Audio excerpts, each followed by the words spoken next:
أعوذ بالله من الشيطان الرجيم ادع إلى سبيل ربك بالحكمة والموعظة الحسنة وجادلهم بالتي هي أحسن إن ربك هو أعلم بمن ضل عن سبيله وهو أعلم بالمهتدين وإن عاقبتم فعاقبوا بمثل ما عوقبتم به ولئن صبرتم لهو خير للصابرين واصبر وما صبرك إلا بالله ولا تحزن عليهم ولا تك في ضيق مما يمكرون إن الله مع الذين اتقوا والذين هم محسنون اللهم اجعلنا من المحسنين الحمد لله رب العالمين والصلاة والسلام على سيد الأنبياء والمرسلين وعلى آله وصحبه أجمعين ثم أما بعد السلام عليكم ورحمة الله وبركاته. Once again, I was actually very torn about what I'm going to talk to you guys about today in our brief gathering, and I think I'll try to cover as many thoughts as I possibly can in regards to this passage in the next half an hour or so. But if it is left over, I'd like to, inshallah, another time come back and complete this discussion. I think you've heard many khutbas, many talks, lectures even, or maybe even read things about the importance of da'wah in Islam and conveying the message of Islam to others. And this is not a small subject. It's something that's given a lot of importance in the Quran. Allah talks about it quite often. And if you think of the sunnah of our dear Messenger sallallahu alaihi wasallam, one of his most common sunnah, one of the things he did all the time, essentially, if you look at his life, one of the summaries of his life is that he was a da'i to Allah, he called people to Allah. And that's all of the messengers, alayhi salatu wasalam. So it's not a small portion of Islam. This is a big deal in our deen, this calling or inviting to Islam. But a lot of times we leave that subject very general. Like we say we have to make da'wah, but we don't really dig deep and ask ourselves, what does that really mean? And what does it mean? How do I get prepared? Or us as a community, us as an ummah, us as Muslim men and women, how do we get prepared to make da'wah? What are the prerequisites of it? And then what are the different kinds of da'wah and how do you engage in them? And how do you as an individual, I as an individual, how do we contribute to the work of da'wah in our deen? So these are very important questions that have to be answered, and Allah did not leave us without answers to these questions. He didn't leave us without answers to these questions. But today, inshallah ta'ala, though I want to talk to you about very important and high things, they do come before that. There is a prerequisite, and it seems like an unrelated topic, but it is a critical thing that we have to address. You could even say if the work of da'wah is like a building, what I want to talk to you about first is the foundation. And in that foundation, there are many ingredients. I want to only talk to you about one of those ingredients. And that one ingredient, basically you can call it brotherhood. Unity and brotherhood. Allah Azza wa Jalla says in Surah Al-Hujurat, He says, إِنَّمَا الْمُؤْمِنُونَ إِخْوَةٌ. Believers, true believers, are nothing but brothers. Ikhwata. The word ikhwa, as some of you may remember the talk of Sheikh Abdul Nasir, ikhwa is different from ikhwan. Ikhwan is brothers like a fraternity of brothers, or when you say to somebody outside, he's like my brother, or it's my brother, we're brothers in Islam. People can be brothers on a basketball team, or people that work in the same company say, that's my brother. Or whatever. It's a show of like solidarity between people, unity between people. But ikhwa, the Arabic word, actually means blood brothers. Blood brothers. That you're tied by a blood relation. You have the same mother. That's the word Allah used to describe our relationship with each other. إِنَّمَا الْمُؤْمِنُونَ إِخْوَةٌ. Now that requires us to think very deeply. Because brothers, blood brothers, how many guys here, brothers here that actually have brothers? Physical siblings? Okay. If you have brothers, you know this already. You fight a lot. Between brothers, there are a lot of arguments. You get into it. You can even beat each other up, get into a wrestling bout. It can get ugly. And sometimes I hate that guy, I can't stand you. Get out of my room. So brothers, between brothers, it's a natural thing to have clash. But the ayah is about unity. And yet Allah compares us to blood siblings. And what is that? One of the first implications of that is we are going to have fights. We are going to have arguments. That's part of it. But you know what? Even if you're beating your brother up, somebody on the outside comes and starts beating your brother up, you know what you're going to do? Hey, that's my brother. I could beat him up. You can't touch him. You can make fun of your brother. You can make jokes about him. You can make fun of how short he is or how fat he is or whatever. Somebody else comes along and starts making fun of your brother. What are you going to do? If you have any sense of self-respect, you're going to say, hey, that's my brother. You understand? So even if you have kind of rifts in between, in the end, there is something stronger than any, it's this bond of blood is very strong. And beyond all the arguing and bickering, that bond has to be there. Now the reason I mentioned that is we say very easily to say the entire ummah, we are all brothers in Islam. The people in Egypt and the people in Indonesia and the people in Turkey and the people in Pakistan and Bangladesh and the people in Somalia, we're all brothers in Islam. Very easy to say that. But, the litmus test, if you actually believe that those are brothers in Islam, how much like a brother, like a true brother, sincere brother, do you act with the person praying next to you? Very easy to talk about the guy living in Turkey and say, those people are my brothers in Islam. I know those people in Somalia, those Muslims in China, they're my brothers in Islam. Very easy. What about the brother praying next to you? What about the guy you give dirty looks to when you're walking out of the masjid? He's not your brother? What happened then? So we know what we do, we think of the big picture, and we easily forget what is right in front of us. The proof of whether we think this ayah is true for us or not is not when you think of the international sense of the word, and people get all up in roar. I'll open up a can of worms for you guys. Like, you know how in masjids across America, there's this huge debate about when to do, when to start Ramadan, and when to do Eid, right? For example, should we go global sighting? Should we follow this country or that country? Should we go local sighting? And if you go local sighting, which state should we go with? Etc. There's all this fighting. And then some people argue, we have to have unity in the ummah, and that's why we have to pray the same way. I'm like, wait. Hold on. Don't bring up unity. Because if you're going to talk about unity, right now we're in a situation where we don't even have clean hearts towards each other, well, Eid or no Eid. Even in regular salawat, even in our regular interaction with Muslims, we have all these things that these judgments that we pass against the other Muslims, right? Now the thing of it is, I want to share with you, in this regard, I want to share with you a story. When I was in New York, in my college days, this must be the year 1873, I was in Brooklyn, right? I'm in Brooklyn, and I used to go to the masjid of Imam Siraj Mahdi. You guys know who that is? Right? So when I was back in the MSA days, before I could grow a beard, I knew Imam Siraj.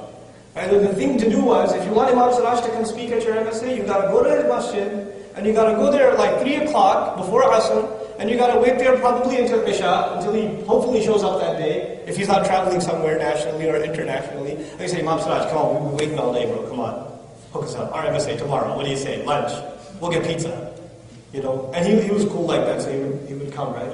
So I go to the masjid, and we're, a bunch of us brothers from the MSA, we go, and we're sitting there waiting for Imam Siraj to show up. And we see this kid, who's like really skinny, white kid, sitting in the corner, kind of looking around. This is after Jum'ah, by the way. Imam Siraj didn't give the khutbah, so we thought maybe he'd come for us, or maybe he'd come for Maghrib. So we spent the entire day waiting. We're doing our homework in the masjid, right? So we see this kid, he's kind of looking around. So we just went over, said salam to him, started talking to him. And he had a funny accent when he said, wa alaikum salam. We started asking, so, are you new to the area, or, live in Brooklyn? He goes, no, I live in Brooklyn, but another part. And so when I started talking to him, guess what we find out? He became Muslim earlier that day. That young man had taken Shahada earlier that day. And before that, you know what happened with him? He was a devout Christian, a very serious Christian. He was doing Christian studies and used to go to a church. But he didn't like something about the church. He said there was a black church, and there was a white church, and there was a Spanish church, and all these churches were very ethnic, and they only cared about their own. And even though they talked about God and humanity, they only really talked about their own people. And even within that, they would fight with each other. And my heart was like, how can this be the right religion? So I started reading the Bible for myself, and I realized, there are a lot of laws in the Bible that Christians don't follow. So they started looking into who follows the laws of the Bible. Oh, the Jews do. So he goes to the synagogue, and he started learning the Torah. He started learning the Torah. He memorized it. He learned Hebrew, and he memorized a huge chunk of Torah. And he was actually going to Yeshiva Institute in Brooklyn. Brooklyn looks like Tel Aviv, some parts of it. It's a very extremely Jewish community area. All the signs are in Hebrew and everything, right? So he's going there and he's studying Torah in the Yeshiva Institute. And you know what he says? After almost a year of studying Torah and memorizing parts of it and learning the language and being, these people, the leadership of the community, of the Jewish community, the Orthodox of them, they used to look at me as an outsider, as an inferior. Because in Bani Israel, they consider themselves the chosen, right? So it's very hard for them to say, no, you can't come, you can't convert or whatever. But even if somebody does convert, they kind of look down on them like, this guy's, we own the religion, he's got it on rent. He doesn't really own it. So they look down on him. And he said, I sensed it. I sensed that they look down on me. They judge me every time they look at me. They make fun of me behind my back. I sensed it. I didn't want to feel like that. So I started looking again. Because if there's a true religion, then one thing that will be an easy sign of that true religion will be brotherhood. That's going to be a sign of it. That these people, their hearts have become soft towards each other. Because if God is soft in somebody's heart, then anybody else who believes also, there will be nothing between them but brotherhood. So he ends up in Masjid al-Taqwa. Thankfully, of all of the 300 masajid in New York, in the 5 boroughs at that time, now there's 700 or 800 or something, he ends up at the right one, alhamdulillah. At Imam Siraj's Masjid, there's a huge Yemeni community, an African American community, a Hispanic community, everybody knows everybody else. It's a very friendly environment. And so he just attended Jumu'ah prayer, just sitting there attended Jumu'ah prayer, and after Jumu'ah, or as he saw the people coming in for Jumu'ah of multiple ethnicities, shaking hands, hugging each other, asking each other how they're doing, he's like, this is it. He took Shahada, no dawah, nobody did dawah to him. He had looked up how to do the Shahada, what you have to say. He's like, yeah, this is it. And we're sitting there listening to him like, whoa. Thank God you weren't at our masjid, bro, because you would have kept on looking. We would have ended up in a Buddhist temple or something. There is something to this. When we're going to call people to Islam, when we're going to invite outsiders to Islam, there's something we're calling them to that's beyond just ideas. Islam is not just ideas. The ideas that are true, ideas can be true and false. But the deen of Allah is more than ideas. It affects not just what you know, but how you act, how you live, what your personality is like, how you deal with other people. And if it is the true religion, then it's not just that you have the right kinds of knowledge and the right kinds of ideas, and you memorize the right kinds of words. That's not enough. But your personality shows it. And that in and of itself becomes da'wah. That in and of itself becomes a call to brotherhood. Or a call to peace and harmony. Because one of the most fundamental aspects of harmony is harmony between human beings. And our deen, it gives us that. It gives us, Allah says in the Quran, He says about the believing community, He says, وَأَلَّفَ بَيْنَ قُلُوبِكُمْ. He put love between your hearts.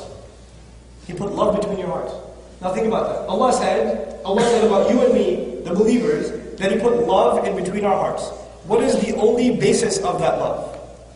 What's the basis? What is the reason for that love? Why would I love you? I don't even know you. I'm not from the same country as you. I don't speak the same language as you. I'm not the same age as you. I don't have the same profession as you. I have nothing in common with you except what? La ilaha illallah. That's it. Muhammadur Rasulullah sallallahu alaihi wasallam. That's enough. And it's not any kind of I like you or I don't hate you. That's not enough. Allah said He put love between us. He put that love. Which means it's not any weak kind of love. It's not just any kind of love. It's not just some average relationship. This relationship, I didn't create it. Who did? Allah did. Allah put that love. So if you and I don't feel like brothers, if you look at me and you're like, this guy, I can't stand him. And I look at you like, here's another joker. It's like, there's thoughts going on in our head. Then maybe Allah is not talking to us. Because Allah is talking to true believers. True believers have love. If we don't feel that about our brother, if we don't have that feeling, then maybe we're not the audience that Allah is talking to. Because that ayah is about believers. That ayah is about people who have turned back to Allah, who used to be at the edge of hellfire and Allah pulled them back. وَكُنْتُمْ عَلَى شَفَا حُفْرَةٍ مِنَ النَّارِ فَأَنْقَذَكُمْ مِنْهَا. هذا في الآية. This is the message of the ayah. You were at the very tip of the hellfire and He pulled you back. He brought you into this brotherhood, into this Islam. I wanted to not talk to you about brotherhood today. I want to talk to you about da'wah. That's what I want to talk to you about. But I can't talk to you about da'wah until we make, that's the building, what you need first? The foundation. And one of the parts of that foundation is our brotherhood. That's our brother, you know. We have to be grateful to Allah that we're able to say La ilaha illallah. And we're able to say that. There are so many people that are not able to say that. And those who say that with me, man, I'm supposed to be close to them. But now I'll tell you why there's a deep, deep relationship between da'wah and brotherhood. Why those two things are very connected to each other. You know, if you've ever been on a mission, like maybe a project at work, it's kind of like a mission, right? You have to finish this task, and you're working with a team of people. Or you're traveling with somebody, or you're playing sports and you know, there's same people on a team. A lot of times, especially when there's a huge task ahead and you're making progress and stuff, you know what's really important for a team to succeed? What's really, like a team will not succeed. Those guys that play basketball, if there's 3-on-3 going on, and 3 guys are arguing with you, hey, you don't pass the ball, man. You ball hog, you can't keep taking the shot. You're going to break anyway. Just pass it off. Why do you give me like these law passes? Why does a bullet pass to my face every time? And they're arguing with each other, right? And the other team is synced together, they're passing, they don't even have to look at each other to pass the ball. And it's all like, it's like clockwork, right? Who's going to win? The team that is arguing with each other or the team that's synced together? The team that's synced together. The team that's like, even if they have a problem, they get there, bro, do this next time? Okay, I got you. All right, handshake. There's no arguing, there's no criticism, there's no cynicism. That's teamwork. The same thing happens at work or no? If you have a team that's doing a project, if you're arguing with each other, the job doesn't get done. If you have a job to get done, what must you have? Synchronization, unity, brotherhood. You have to have that. And especially when you do a big job and you're together, like you've seen like a close big job example, even though I don't like to give the examples from professional sports, is teams in sports. When they win a championship, when they win the bowl, when they win whatever, they're hugging each other, they're going crazy, we made it. There's this brotherhood between them. And forever they'll remember this is what unites us. We were brothers on the team. We did this together. You understand?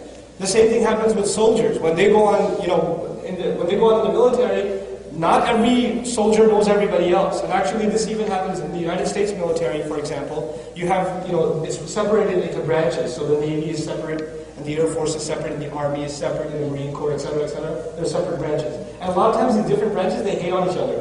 They can't stand each other. But if it happens that on the battlefield there's a Marine and there's an Army soldier, and they end up together somehow in a difficult situation, right? And they help survive together. Doesn't matter if they're from separate places, what happens after that one mission? Forever now they are brothers.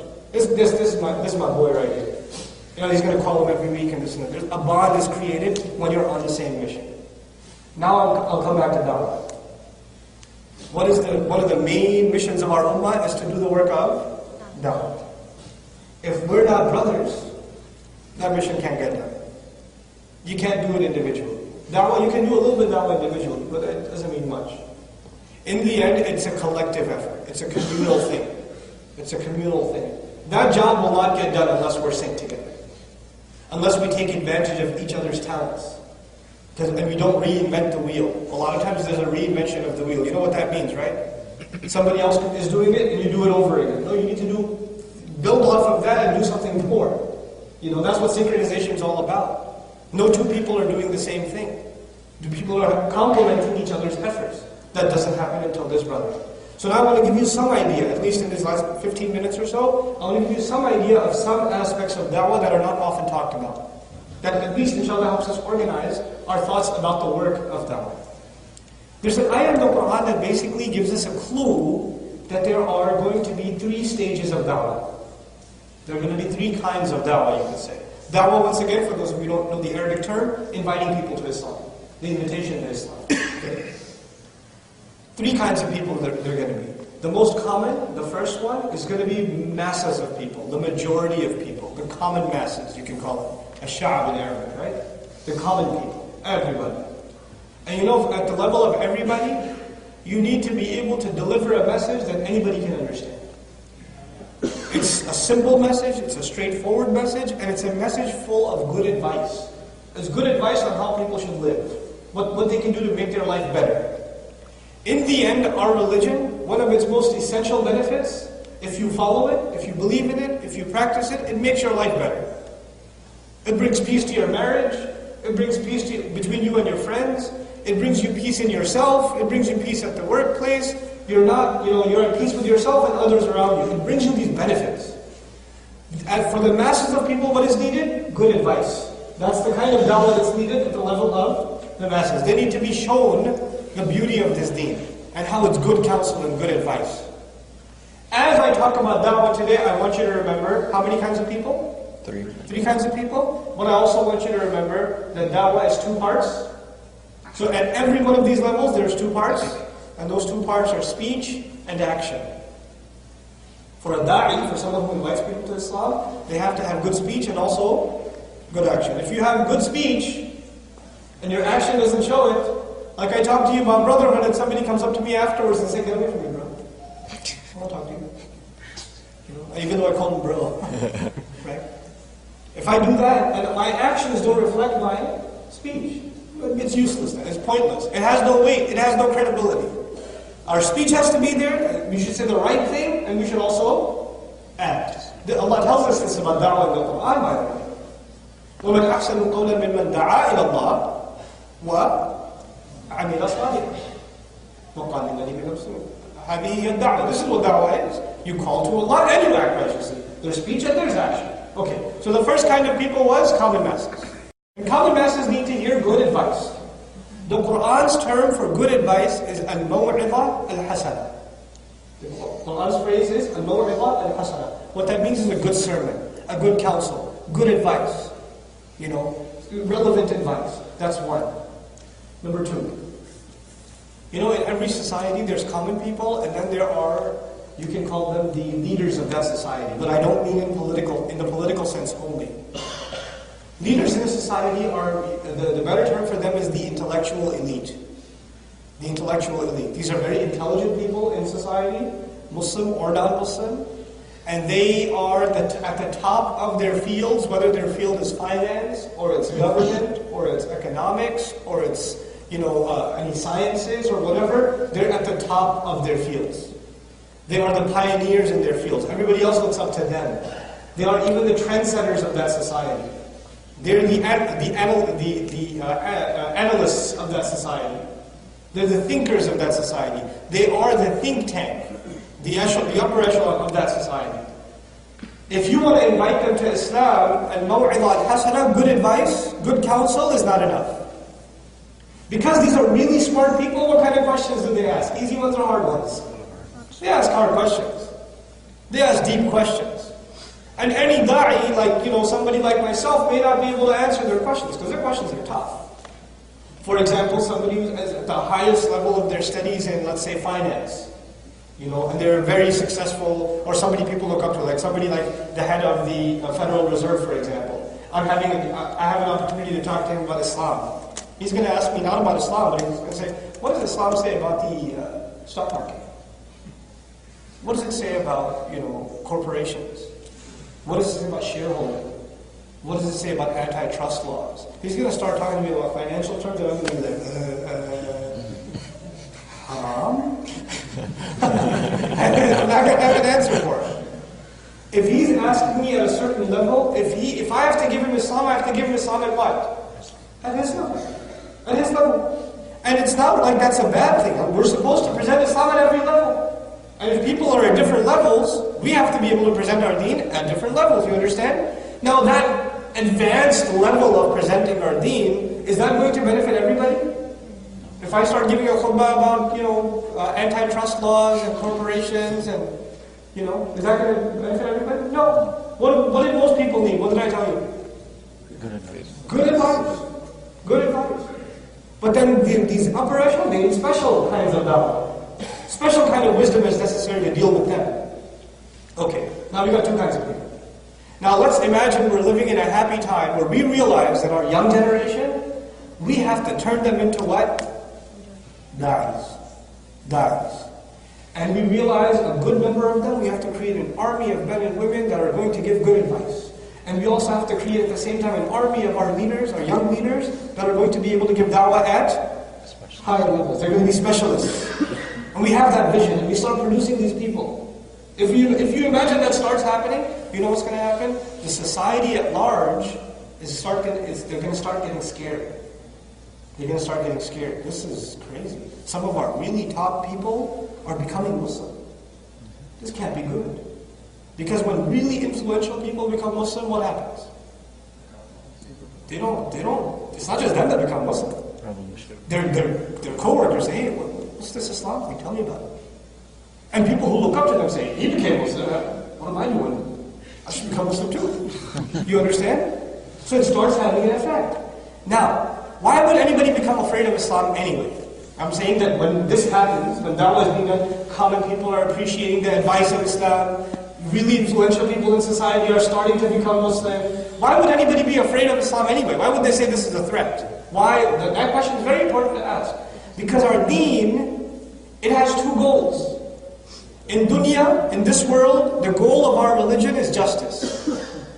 In the akhirah, in the next life, the goal of our religion is success. What our deen gives us in this world is what? Justice. Justice. Justice between man and woman. Justice between the slave of Allah and the master. Justice between business partners. Justice between the government and the people. Justice between the employers and employees. It's justice across the board. Guess who hates justice? People who take advantage of injustice. Injustice. For example, I'll give you a small example. You know who, if Islam started getting stronger in this country, you know who one of our biggest enemies would be? Budweiser. Honestly. You know why? Because our deen teaches us the injustices that spread because of what evil? وَإِثْمُهُمَا أَكْبَرُ مِنْ نَفْعِهِمَا. The entire casino industry in Las Vegas would hate Islam. Budweiser would hate Islam. The pornography industry would hate Islam. Are these small industries? No, these are multi-billion-dollar, trillion-dollar industries. We would create some very powerful enemies if we started making Islam a force. If Islam started becoming influential. Do you think they're just going to sit there and wait for us to get stronger and stronger? No. Those that take advantage of injustice, they will produce their own response. They will find their way of stopping this da'wah. And they do many things, and we'll inshallah, on another occasion, I'll talk about what they do to try to destroy or to do the work, undo the work that we're trying to do. By the way, I'm talking about all of this, and how much of this is actually happening right now? How many da'is are we producing? And how many people that can speak at the intellectual level are we producing? Is this really happening right now at the organized level? No, this is all theory right now. We need to know this so we can put our heads together and get to work. Because this ummah has work to do, But anyway, you know what they do? If you reach this level, then what they do is they produce these talkers, very eloquent, very sharp talkers, whose only job is to talk trash about Islam. On the radio, on TV, on every media possible, their job is to show people how evil Islam is, how ugly Islam is, how crazy Islam is. That's all they're going to do. And by the way, we haven't even done our work, but they've already done theirs. We've already got those pit bulls in the media. We've already got those enemies in the media. Right?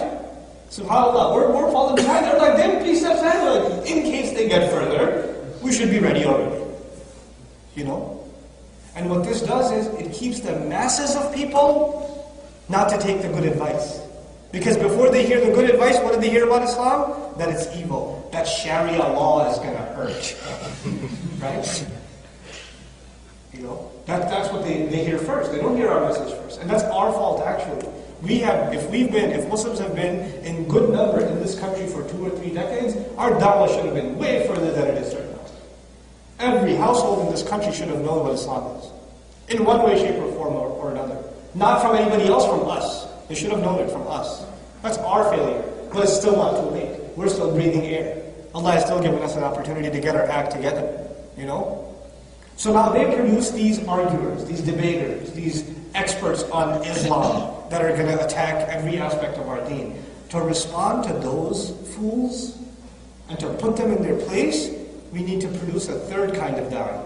There's a kind of da'i that gives general advice, there's a kind of da'i that speaks to the intellectuals, and there's a kind of da'i that specializes in debate. He specializes in the arguments that are made against Islam, and he puts them in their place. He humiliates them. Just like they try to humiliate our deen. Fire with fire. That's a special kind of da'wah. These are 3 projects of da'wah that we need to work on. But what did I tell you is at the bottom? What's the foundation? Brotherhood. Brotherhood. If we truly have brotherhood, we can sit together and think about this stuff. And say, what do we do? There's this young man in our community, there's this young sister in our community, she's teaching at the Sunday school, she's volunteering with the youth program. I think she would be good in this area of da'wah. We need to help her become that. And then she can inspire other young girls to do that.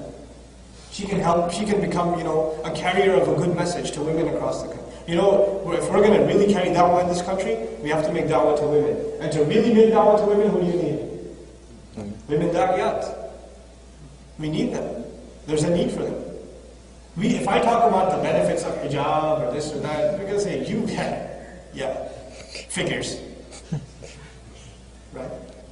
But if a woman speaks about it, if she stands up and talks to other women about why she's wearing the hijab, why she's a Muslim, why she's not oppressed, why Islam actually may give her freedom. It didn't enslave her, it gave her freedom. Before Islam, she was enslaved. After Islam, she feels free. If she starts talking like that, then you're creating a serious wave in the society. But we're not going to be able to invest in our people unless there's brotherhood first. Now, the final 2 cents I want to share with you. I gave you 3 concerns in da'wah. Can you remind me what they were?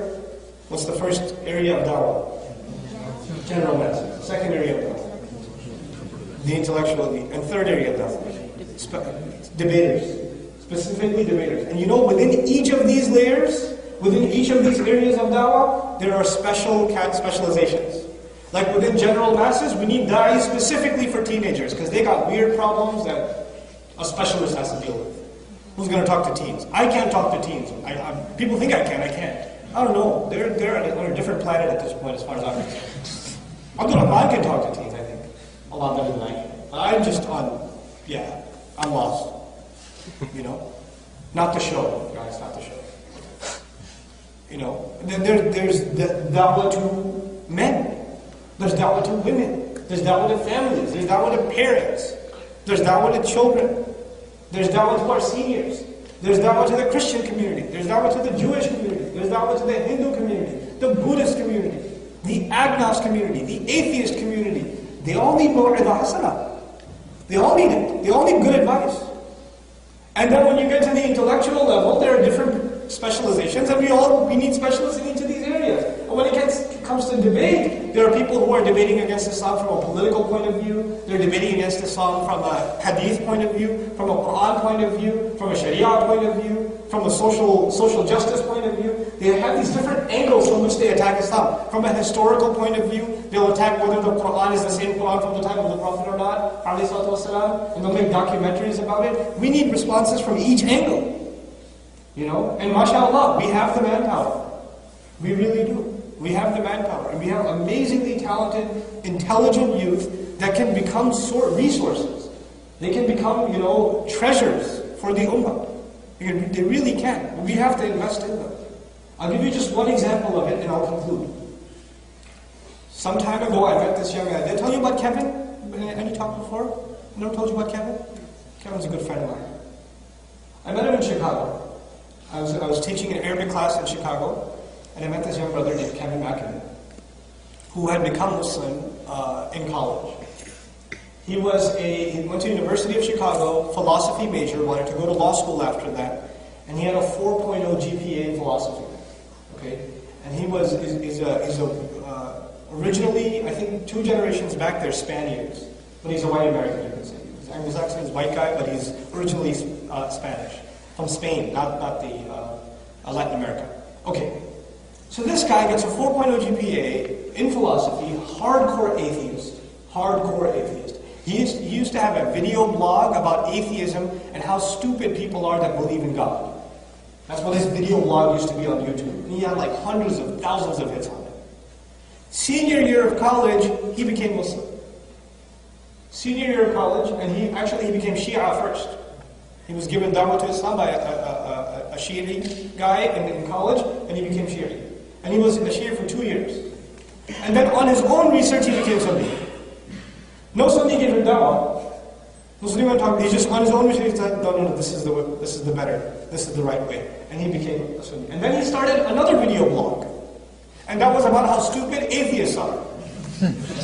Right? And how dumb their arguments are, and how stupid he used to be, and etc. Hundreds of thousands of hits again. And you know what? Atheists leave death threats on their trolls at the bottom of his video. They leave death threats against him. And he says to them, who's the extremist now, huh? Yeah.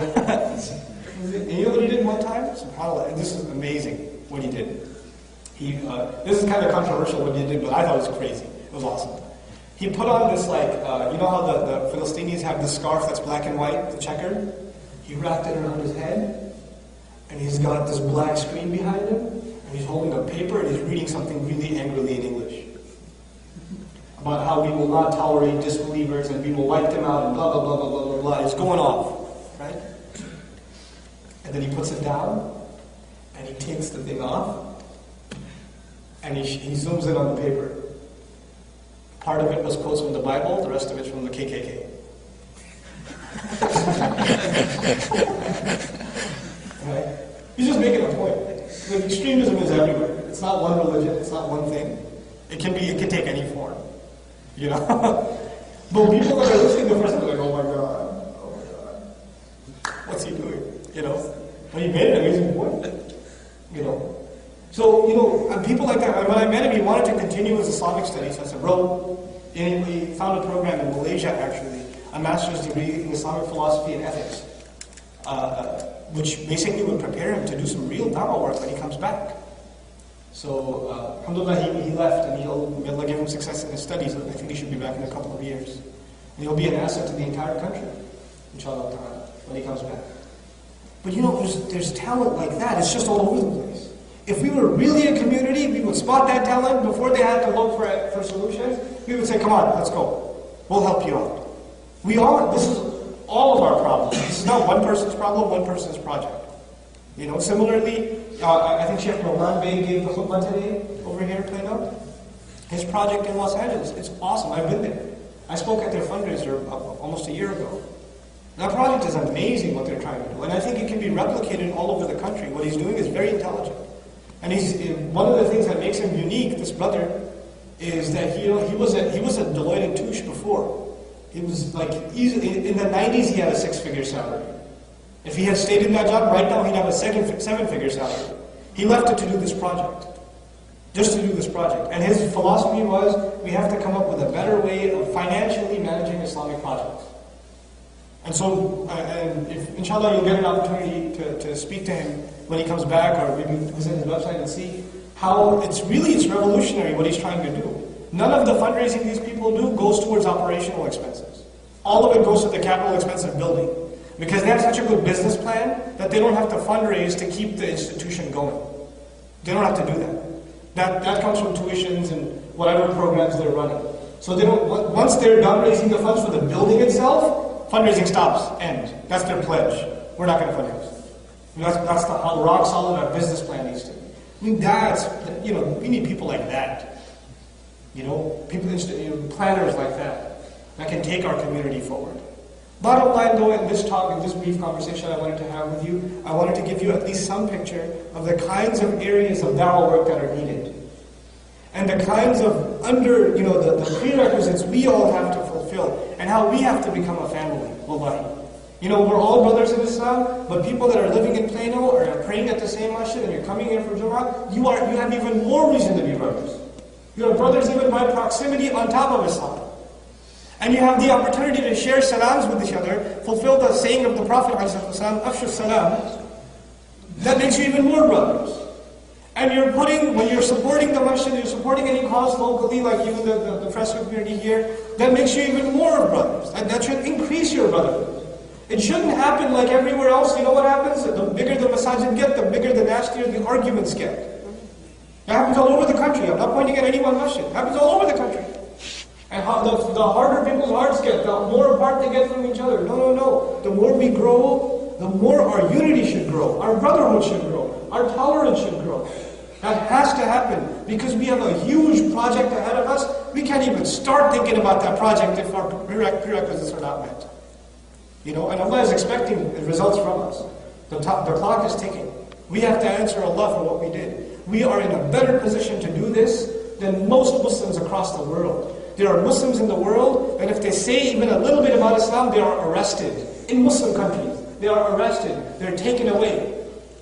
I knew a brother who used to live in New York. He moved to a country which shall not be named. And he went there and he started giving a halaqah after Fajr about the benefits of praying at the masjid. Nothing. He's not talking about toppling any government. He's just talking about just the fada'il of praying Fajr in the masjid. 3 days later, the cops showed up and said, you do this the 4th day, your passport will be revoked, you'll be deported, your assets will be frozen, etc., etc. He was like, what? Why don't you just salat in the masjid? That's all I said. He's like, yeah, today salat in the masjid, tomorrow you'll go crazy. So, we don't need this. We don't need this here. Allah has given us this gift of free speech that we enjoy in this country. Allah will ask us about it. Allah will ask us about this gift.